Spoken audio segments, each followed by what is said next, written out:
My name is Dr. Anthony Levatino. I'm a practicing obstetrician-gynecologist, and I've performed over 1,200 abortions. Today I'm going to describe a first trimester surgical abortion called suction D&C, dilatation and curettage. This is the most frequently performed abortion and is used typically from 5 to 13 weeks of pregnancy. After administering anesthesia, the abortionist uses a speculum like this. This is placed inside the vagina and opened using this screw on the side, allowing the abortionist to see the cervix, the entrance to the uterus. The cervix acts as a gate that stays closed for the duration of pregnancy, protecting the baby until it is ready for birth. The abortionist uses a series of metal rods called dilators, like these, which increase in thickness, and inserts them into the cervix to dilate it, gaining access to the inside of the uterus where the baby resides.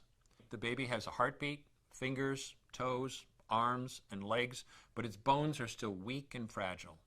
The abortionist takes a suction catheter like this one. This is a 14 French suction catheter. It's clear plastic, about 9 inches long, and it has a hole through the center.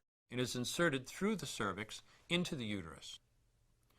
The suction machine is then turned on with a force 10 to 20 times more powerful than your household vacuum cleaner. The baby is rapidly torn apart by the force of the suction and squeezed through this tubing down into the suction machine, followed by the placenta. Though the uterus is mostly emptied at this point, one of the risks of a suction D&C is incomplete abortion, essentially pieces of the baby or placenta left behind. This can lead to infection or bleeding. In an attempt to prevent this, the abortionist uses a curette to scrape a lining of the uterus. A curette is basically a long-handled curved blade. Once the uterus is empty, the speculum is removed and the abortion is complete. The risks of suction D&C include perforation or laceration of the uterus or cervix, potentially damaging intestine, bladder, and nearby blood vessels, hemorrhage, infection, and in rare instances, even death. Future pregnancies are also at a greater risk for loss or premature delivery due to abortion-related trauma and injury to the cervix.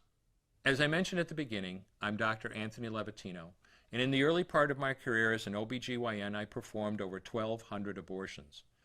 One day, after completing one of those abortions, I looked at the remains of a preborn child whose life I had ended, and all I could see was someone's son or daughter.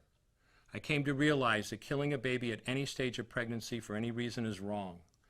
I want you to know today, no matter where you're at or what you've done, you can change. Make a decision today to protect the preborn. Thank you for your time.